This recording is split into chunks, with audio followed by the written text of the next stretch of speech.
Bismillahirrahmanirrahim. Allahumma salli ala Muhammadin wa ala ali Muhammadin kama sallaita ala Ibrahim wa ala ali Ibrahim innaka Hamidum Majid.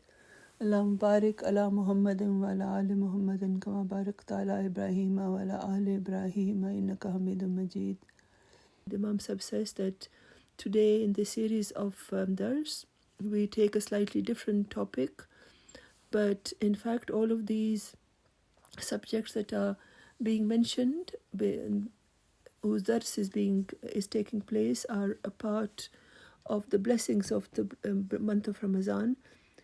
Imam Sahib says that there is a tradition in which the Holy Prophet ﷺ said that the best place in a township in the eyes of Allah is their mosques that are being made by the believers, and then he said that the most disliked place in a township is the shops. And this is something Imam Sahib said we should always be remembered.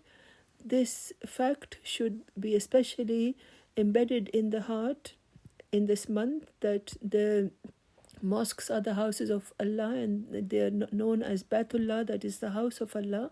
So it is a special place constructed for the worship of Allah, although worship can be performed in other places as well and should be performed in other places, but especially the whole point of the construction of the mosques is the worship for the worship of Allah. So the most beloved places in the earth are the mosques of Allah, where people go for the sake of the worship of Allah. So in this regard, we should be very careful about the etiquettes of the mosque, and this is something which should to adopt such etiquettes.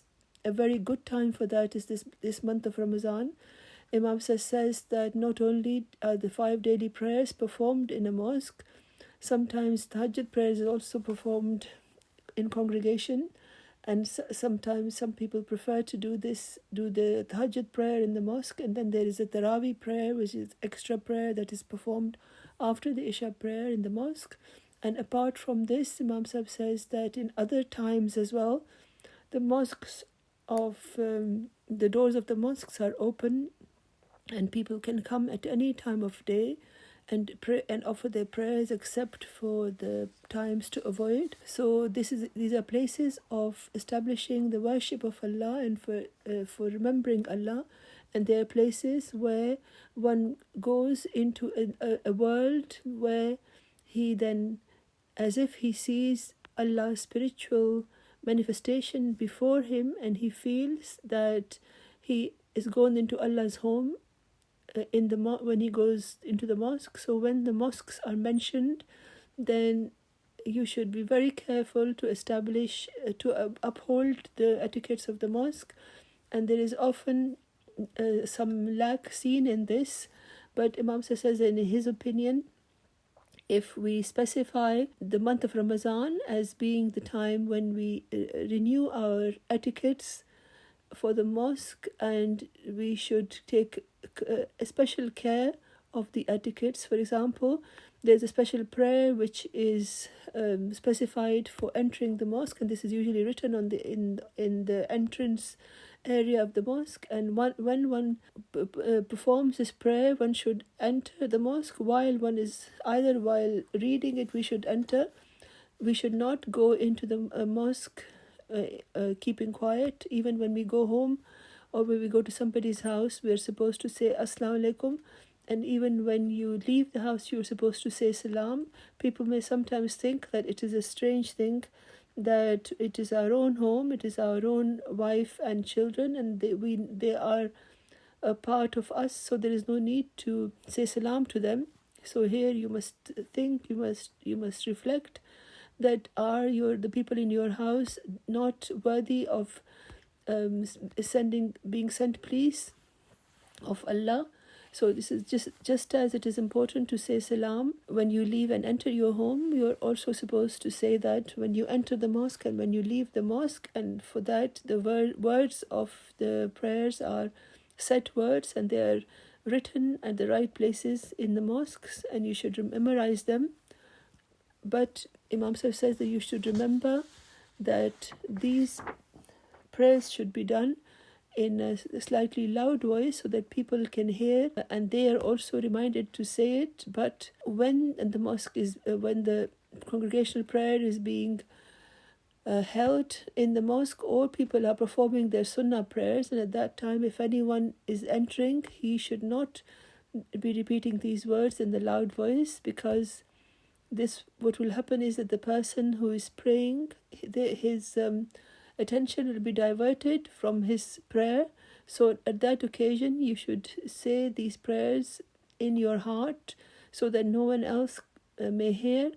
You must try to take advantage of this prayer upon entering the mosque. Imam Sahib says that sometimes it is seen that when someone comes to the mosque, he comes at a time when this congregational prayer is already started, or people are already praying, and if they come and say Assalamu alaikum in a loud voice while entering, or they say this prayer, then this is incorrect. In summation, the important thing is not to interfere in somebody's prayer, even if it's a prayer that is not appropriate. It is a disliked matter, and it is something which has been there's an expression of dislike about it.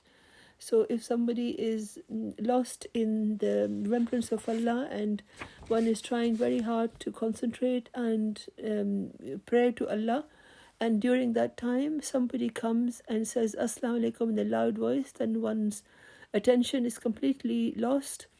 So Imam Sahib says that this prayer should be memorized when entering the mosque. This is the first etiquette of the mosque. Imam Sahib says that when you come into the mosque, you should not speak about worldly matters, or you should not speak at all except for worship, matters of worship. Imam Sahib says sometimes there are meetings when of religious training or something, then that's fine, but that is when there are no prayers are being performed, and then people can make speeches, etc. as well. That's fine.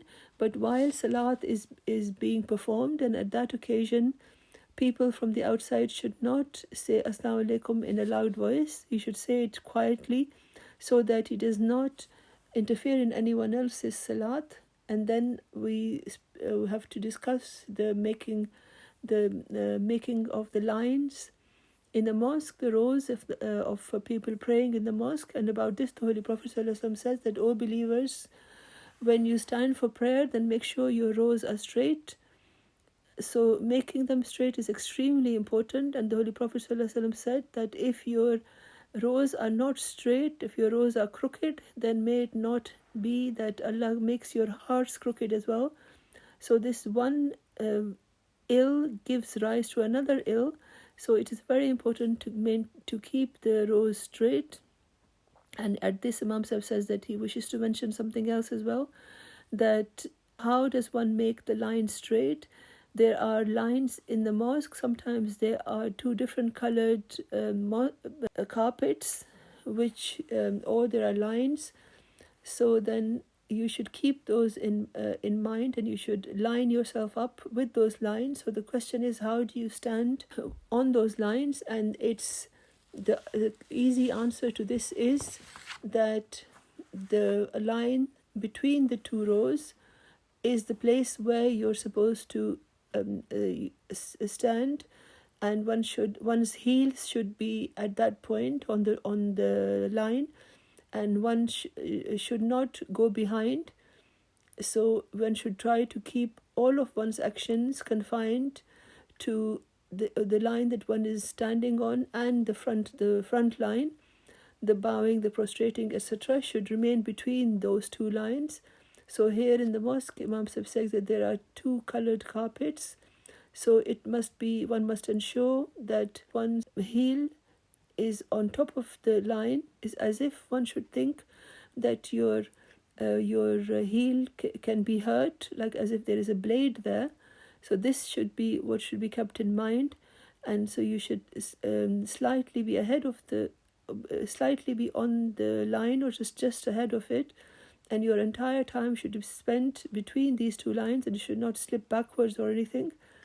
it may seem to be a very minor matter, and some might think that this is not important, and why is it being explained in such detail. The fact is that this is something which is extremely important, because the Holy Prophet ﷺ has said that keep your rows straight, and if you do not make them straight and they are crooked, then it may not be, let Allah not make your hearts become crooked as well.